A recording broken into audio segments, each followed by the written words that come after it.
Hello friends, जय माता दी। मैं विजय जड़िया और आप देख रहे हैं मेरा YouTube channel trade on level.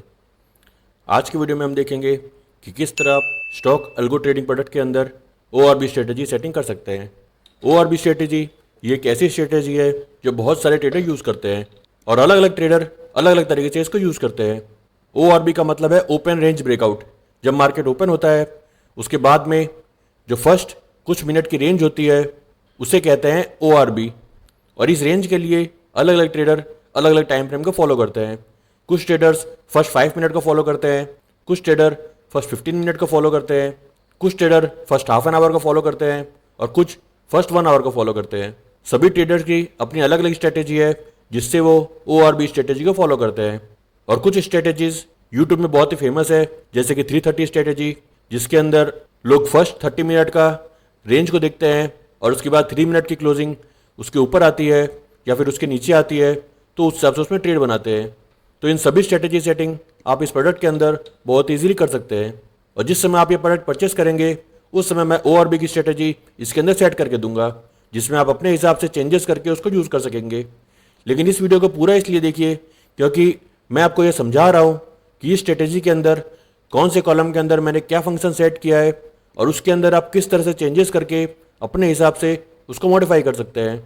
क्योंकि अगर आप ये समझ नहीं पाएंगे कि कौन सी स्ट्रेटेजी किस तरह से वर्क कर रही है, कौन सा फॉर्मूला किस तरह से वर्क कर रहा है, तो स्ट्रेटेजी के अंदर चेंजेस करने में आपको प्रॉब्लम हो सकती है। तो इसलिए आप इन वीडियोस को ध्यान से देखिए। अभी भी आने वाले दिनों में बहुत सारी स्ट्रेटेजी के वीडियो आएंगे और आप अगर कोई चाहते हैं कि कोई प्राइस एक्शन स्ट्रेटेजी है जो आप इसके अंदर सेट करना चाहते हैं, तो आप इस वीडियो के कमेंट बॉक्स में लिखिए। मैं कोशिश करूंगा कि उस स्ट्रेटेजी सेटिंग अगर इस प्रोडक्ट में हो सकेगी तो वह सेटिंग किस तरह से करनी है उसका वीडियो मैं जरूर अपलोड करूंगा और बाद में आप अपने हिसाब से उसमें मॉडिफिकेशन करके उस स्ट्रेटेजी को यूज कर सकते हैं। तो आज की वीडियो में मैं सिंपल ORB स्ट्रेटेजी को यूज कर रहा हूं। ORB स्ट्रेटेजी के अंदर दोनों तरह के स्टॉक्स ट्रिगर होते हैं, बुलिश और बियरिश। तो मैं अपने पहली स्ट्रेटेजी का नाम दे दूंगा ORB बुलिश और दूसरी स्ट्रेटेजी का नाम दे दूंगा ORB बियरिश। ORB बुलिश के अंदर बुलिश स्टॉक्स ट्रिगर होंगे और ORB बियरिश के अंदर बियरिश स्टॉक्स ट्रिगर होंगे। और जैसा कि मैंने आपको प्रीवियस वीडियो में बताया था कि बुलिश के अंदर सिर्फ लॉन्ग्स ट्रिगर होंगे जहां पे स्टॉक्स को बाई किया जाएगा और बियरिश के अंदर सिर्फ शॉर्ट्स ट्रिगर होंगे जहां पे स्टॉक को सेल किया जाएगा। तो इस तरह से आपको अपनी स्ट्रेटेजी सेटिंग इसमें करनी है। अब इसके बाद में आपको यहाँ पर कॉलम को यूज करना है। तो ORB स्ट्रेटेजी के अंदर जो रेंज होती है उसके ऊपर जब ब्रेकआउट होता है तभी हमें वहां पर एंट्री करनी होती है। तो उसके लिए सबसे पहले हमें हमारा रेंज चाहिए। तो आप कौन सी रेंज को फॉलो करते हैं उस हिसाब से आपको यहाँ पे सेटिंग करनी है। जैसा कि आप यहाँ पे देख सकते हैं, फिलहाल इसमें हावर में 9 और मिनट में 20 लिखा हुआ है। तो इसका मतलब ये फर्स्ट 5 मिनट की रेंज को कॉपी करेगी। और यह रेंज आप यहाँ पर देखेंगे, यहाँ पर मैंने 4 कॉलम बनाई है, ORB क्लोज, ओपन, हाई और लो। इन कॉलम में आपके स्टॉक का ओपन, हाई, लो और क्लोज यहाँ पर सेट हो जाएगा। जैसा कि यहाँ पे लिखा हुआ है 920। तो लाइव मार्केट में 920 से पहले आपको इस मैक्रो में क्लिक करना है। जैसे आप इस मैक्रो में क्लिक करेंगे तो ये ओल्ड डेटा यहाँ से रिमूव हो जाएंगे और जैसे ही 920 होगा उस समय यहाँ पे जो ORB रेंज है वो यहाँ पर पेस्ट हो जाएगी। उस रेंज के अंदर ओपन क्या है, हाई क्या है, लो क्या है और क्लोज क्या है, ये चारों चीज आप यहाँ पर देख सकेंगे। और यहाँ पर अगर आप देखेंगे तो यहाँ पे मैंने कुछ और एडवांस सेटिंग करी है। यहाँ पर आप देख सकते हैं परसेंट मूव। तो इस रेंज के अंदर कितना परसेंट का मूवमेंट हुआ है वो यहाँ पर कैलकुलेट हो जाएगा। और कल के क्लोजिंग से आज गैप अप हुआ है या फिर गैप डाउन हुआ है वो आप यहाँ पर देख सकेंगे। और आपको कितने गैप को ट्रैक करना है वो आप यहाँ पर सेट कर सकेंगे। जैसा कि अभी आप देख सकते हैं 1%। तो इसका मतलब जिन स्टॉक्स के अंदर 1% से ज़्यादा का गैप अप होगा या फिर 1% से ज़्यादा गैप डाउन होगा उसके अंदर यहाँ पे गैप अप या फिर गैप डाउन लिखा हुआ आ जाएगा। और अगर आपको यहाँ पे 1% की जगह आधे % की सेटिंग करनी है तो आप यहाँ पर 0.5 कर दीजिए। तो आप देख सकते हैं उस हिसाब से यहाँ पे गैप अप और गैप डाउन यह लिखा हुआ आ चुका है, जिससे आप समझ जाएंगे कि स्टॉक के अंदर गैप डाउन हुआ है या फिर गैप अप हुआ है। और उसके बाद जो नेक्स्ट कॉलम है यहाँ पर मैंने कैंडल की सेटिंग करी है। जो आपकी रेंज है उस रेंज में डोजी कैंडल बनी है या फिर बिग बॉडी कैंडल बनी है उसको आप यहाँ पर ट्रैक कर सकेंगे। इसके अलावा मैंने यहाँ पर एक और सेटिंग करी है, कैंडल कलर। आपने जो रेंज की सेटिंग करी है उस रेंज में कैंडल ग्रीन बनी है या फिर रेड बनी है वो यहाँ पर ऑटोमेटिक कैलकुलेट हो जाएगा। तो इस तरह से ये सभी सेटिंग ORB रेंज के लिए है। ORB रेंज के हिसाब से ये सभी सेटिंग ऑटोमेटिक कैलकुलेट हो जाएगी। और इन सब क्राइटेरिया को ORB स्ट्रेटेजी के अंदर आप एंट्री लेने के लिए भी यूज़ कर सकते हैं।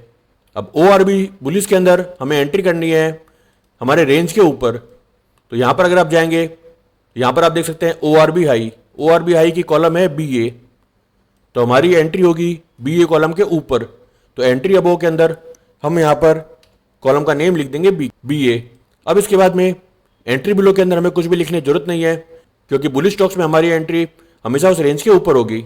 अब इसके बाद स्टॉप लॉस के लिए आप यहाँ पर एग्जिट बिलो को यूज करेंगे, क्योंकि ओ आर बी स्ट्रेटेजी के अंदर ज़्यादातर ट्रेडर्स उस रेंज के लो को ही स्टॉप लॉस की तरह यूज करते हैं। तो जो ओ आर बी का लो होगा, जो आप देख सकते हैं बी बी कॉलम में है, यही हमारा स्टॉप लॉस रहेगा। तो इसको हम एग्जिट बिलो के अंदर यहाँ पर बी बी कॉलम लिख देंगे। तो ये हमारी एंट्री हो गई, ये हमारा स्टॉप लॉस हो गया। और एग्जिट के लिए आप रिस्क कीवर्ड यूज कर सकते हैं। तो यहाँ पर अगर मैं रिस्क कीवर्ड में 2 लिखता हूँ, तो जो हमारा स्टॉप लॉस होगा उससे डबल हमारा टारगेट होगा। अगर हमारा स्टॉप लॉस 2 पॉइंट का होगा तो 4 पॉइंट हमारा टारगेट हो जाएगा। अगर हमारा स्टॉप लॉस 5 पॉइंट का होगा तो 10 पॉइंट हमारा टारगेट हो जाएगा। इस तरह से आप रिस्क कीवर्ड को यूज कर सकते हैं। अगर आपको 2 से ज़्यादा रिस्क कीवर्ड यूज करना है तो वह सेटिंग भी आप यहाँ पर इजीली कर सकते हैं। तो ये हमारी एंट्री की सेटिंग हो गई, स्टॉप लॉस की सेटिंग हो गई और टारगेट की सेटिंग हो गई। अब इसके बाद में आपको एंट्री कब करनी है, एंट्री के अंदर भी अलग अलग ट्रेडर्स अलग अलग चीज़ को यूज़ करते हैं। कोई ट्रेडर्स तुरंत एंट्री लेते हैं और कोई ट्रेडर्स नेक्स्ट कैंडल की क्लोजिंग का वेट करते हैं। कुछ ट्रेडर्स है वो 3 मिनट की कैंडल का वेट करते हैं, कुछ ट्रेडर्स 5 मिनट की कैंडल क्लोजिंग का वेट करते हैं और कुछ 1 मिनट की कैंडल क्लोज में ही एंट्री कर लेते हैं। तो उस हिसाब से आप यहाँ पर सेटिंग कर सकते हो। अगर आपको कैंडल क्लोज में एंट्री लेनी है तो आप यहाँ पर कैंडल क्लोज कर दीजिए। और कैंडल क्लोज के अंदर आपको कौन से कैंडल की क्लोजिंग चाहिए, जैसे कि एग्जांपल के लिए जो 330 स्ट्रेटेजी है उसके अंदर 30 मिनट की रेंज की ब्रेकआउट के ऊपर जब 3 मिनट की क्लोजिंग आती है तब उसमें एंट्री के बारे में बताया हुआ है। तो अगर हम यहाँ पर 3 लिखेंगे और ओ आर बी रेंज के अंदर 945 कर देंगे तो ये हमारी 330 स्ट्रेटेजी सेटिंग यहाँ पर हो चुकी है। 915 से लेकर 945 ये फर्स्ट 30 मिनट की कैंडल, ये ओ आर बी का जो रेंज है वो यहाँ पर फैच हो जाएगा। और उसके बाद में जब 3 मिनट की कैंडल क्लोजिंग इसके ऊपर आएगी तो वहाँ पे एंट्री हो जाएगी। यही सेम सेटिंग आप बुलिश और बियरिश दोनों में कर सकते हैं। तो अभी मैं फिलहाल इस तरह की सेटिंग नहीं कर रहा हूँ, मैं normal O R B breakout की सेटिंग कर रहा हूँ, जिसके अंदर फर्स्ट 5 मिनट के ब्रेकआउट के ऊपर हमें एंट्री करनी है। इसके लिए मैं यहाँ पर 920 और कैंडल क्लोज के अंदर 5 मिनट की सेटिंग कर रहा हूँ। और यही सेटिंग आपको इस प्रोडक्ट के साथ मिलेगी। आप उसके बाद में अपने हिसाब से चेंजेस कर सकते हैं। अब exit criteria for stop loss, इसमें भी अगर हमें कैंडल क्लोज को यूज़ करना है तो हम कैंडल क्लोज करेंगे और इसमें भी हम 5 मिनट को यूज़ करेंगे। इसके बाद में हमारा entry time, entry stop time और एग्जिट टाइम, इन तीनों सेटिंग यहाँ पे करनी है। तो एंट्री टाइम सीधी सी बात है, हमारा जो रेंज है वो 920 को बनेगा, तो उसके बाद में हमारी एंट्री करनी है। तो हम यहाँ पर 921 कर देंगे। और एंट्री स्टॉप टाइम के अंदर आपको जिस टाइम के बाद में एंट्री नहीं करनी उस टाइम का आप यहाँ पर लिख दीजिए। एग्जाम्पल के लिए अगर मुझे 11 बजे के बाद इसमें एंट्री नहीं करनी तो मैं यहाँ पर 11:00 इस तरह से सेट कर दूंगा। और एग्जिट टाइम के लिए वही सेटिंग, अगर आपको 3 बजे एग्जिट करना है तो आप ऊपर वाले फॉर्मूला को सिंपल यहाँ पेस्ट कर दीजिए। यहाँ पे मैंने ऑलरेडी ऊपर वाली स्ट्रेटेजी में भी 3 बजे का टाइम सेट करके रखा है, इसमें भी हम 3 बजे का टाइम सेट कर देंगे। तो O R B bullish strategy की सेटिंग बहुत ही ईजी तरीके से यहाँ पर हो गई है। अब हम यहाँ पर O R B bearish strategy setting करेंगे। O R B bearish strategy में हमारी entry O R B range के नीचे होती है। तो हमारा जो ओ आर बी रेंज है उसका लो अगर आप देखेंगे तो वह बी बी कॉलम में है, तो हमारी एंट्री बी बी कॉलम के नीचे होगी। तो हम एंट्री बिलो के अंदर यहाँ पे बी बी कॉलम लिख देंगे। अब इसके बाद में हमारा स्टॉप लॉस होगा वह ओ आर बी हाई होगा, जो रेंज का हाई है वह आप देख सकते हैं वह बी ए कॉलम में है। तो हम यहाँ पर एग्जिट अबोव के अंदर बी ए कॉलम लिख देंगे, क्योंकि जब आप सेलिंग करते हैं तो आपका स्टॉप लॉस हमेशा एग्जिट अबोव में होगा और आपका टारगेट हमेशा एग्जिट बिलो में होगा।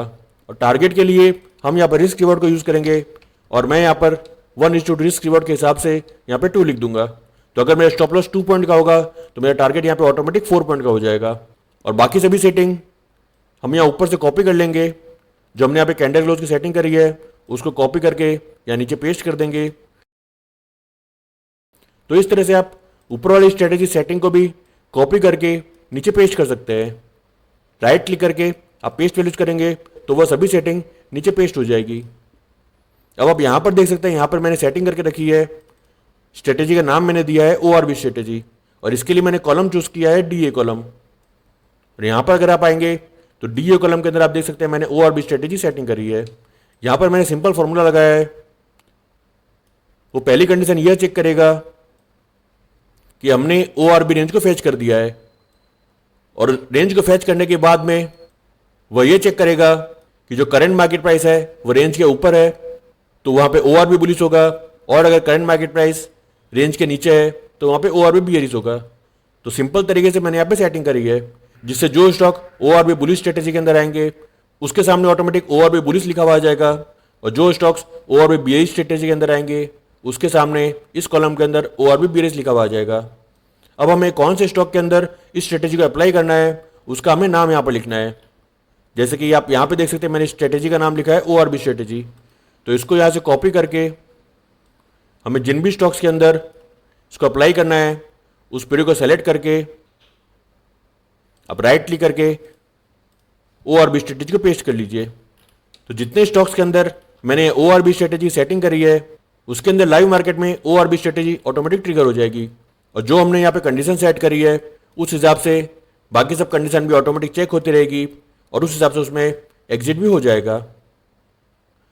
अब इस स्ट्रेटेजी को लाइव मार्केट में रन करने के लिए आप एक बात का हमेशा ध्यान रखिए, आपको इस O R B data fetch इस मैक्रो में क्लिक करना है, और यह क्लिक आपको आपके ओ आर बी टाइम से पहले करना है। आप चाहे तो मार्केट खुलने से पहले भी कर सकते हैं और मार्केट खुलने के बाद भी कर सकते हैं, लेकिन यह बटन आपको आपका जो ओ आर बी रेंज का टाइम है उस टाइम से पहले क्लिक करना है। जैसे कि एग्जाम्पल के लिए अभी आप देख सकते हैं अभी यहाँ पे 11 बजी है, तो अगर मैं यहाँ पे टाइम सेट करता हूँ 11:02। अब अगर मैं O R B data fetch में क्लिक करूँगा तो आप देख सकते हैं यहाँ से जो डेटा है वो यहाँ से रिमूव हो चुका है, और जैसे ही 11:02 होगी तो जो भी ओपन हाई लो क्लोज का डेटा होगा वो यहाँ पर ऑटोमेटिक आ जाएगा। और अभी आप देख सकते हैं यहाँ पे 11 लिखा हुआ है इसलिए वर्क नहीं करेगा, यहाँ पर हमें करना है 23 क्योंकि ये रात की 11 बज रही है। अगर आप यहाँ पे 11 लिखेंगे तो यहाँ पे कुछ भी नहीं होता, इसलिए मैं 23 लिख के फिर से एक बार O R B data fetch में क्लिक करूँगा। तो अब आप देखेंगे जैसे ही 11:02 होगी तो यहाँ पर सभी डेटा ऑटोमेटिक आ जाएगा। तो आप देख सकते हैं जैसे ही 11:02 हुई है तो ये डेटा यहाँ पर आ चुका है, और ये इसी तरह से बिल्कुल सेकंड टू सेकंड वर्क करेगा। ये तुरंत उसी सेकंड डेटा को यहाँ पे अपडेट कर देगा। और यहाँ पे जो फॉर्मेट है टाइम का वो 24 आवर का फॉर्मेट है। अगर आपको दोपहर में 1 बजे की सेटिंग करनी है तो आपको यहाँ पर 1 नहीं लिखना, यहाँ पर आपको 13 लिखना है। अगर आपको 2 बजे सेटिंग करनी है तो आपको यहाँ पर 14 करना है। तो इस हिसाब से आपको यहाँ पर सेटिंग करनी है। मैं फिर से यहाँ पे 920 कर दे रहा हूँ, जिससे लाइव मार्केट में आप देख सकेंगे कि किस तरह इसमें ऑटोमेटिक डाटा आता है और किस तरह से ऑटोमेटिक इसके अंदर एंट्री और एग्जिट होते हैं। और इसके बाद में मैं इसमें एक और स्ट्रेटेजी सेट करूंगा, सीपीआर बुलिश स्ट्रेटेजी और सीपीआर बियरिश स्ट्रेटेजी, और उसके बाद में एक लाइव मार्केट में वीडियो बनाऊंगा और वह वीडियो भी मैं आप सभी के साथ शेयर करूंगा, जिससे आप खुद लाइव मार्केट में देख सकेंगे कि किस तरह से मल्टीपल स्ट्रेटेजी के साथ हम मल्टीपल स्टॉक्स के अंदर ट्रेड कर सकते हैं, और वह भी बहुत ही सिंपल तरीके से। अब इसके बाद में जो नेक्स्ट वीडियो होगा वो लाइव मार्केट का वीडियो होगा, जिसके अंदर आप देख सकेंगे कि इस प्रोडक्ट के अंदर डेटा कितना फास्ट अपडेट होता है और कितने फास्ट इसके अंदर ट्रेड में एंट्री और एग्जिट होती है, जिससे आप लाइव ट्रेडिंग की फीलिंग ले सकेंगे। और अगर आपको आपकी स्ट्रेटेजी को लेकर कोई डाउट हो तो आप इस वीडियो के कमेंट बॉक्स में पूछ सकते हैं, या फिर आप मुझे व्हाट्सएप में भी कॉन्टैक्ट कर सकते हैं। आशा करता हूँ इस वीडियो के अंदर जो मैंने आपको सेटिंग बताई है उससे आप O R B bullish strategy और O R B bearish strategy के अंदर कौन सी सेटिंग किस तरह से वर्क करती है वो आप समझ सकेंगे और अपने हिसाब से उसमें चेंजेस कर सकेंगे। Thank you for watching this video. जय माता दी।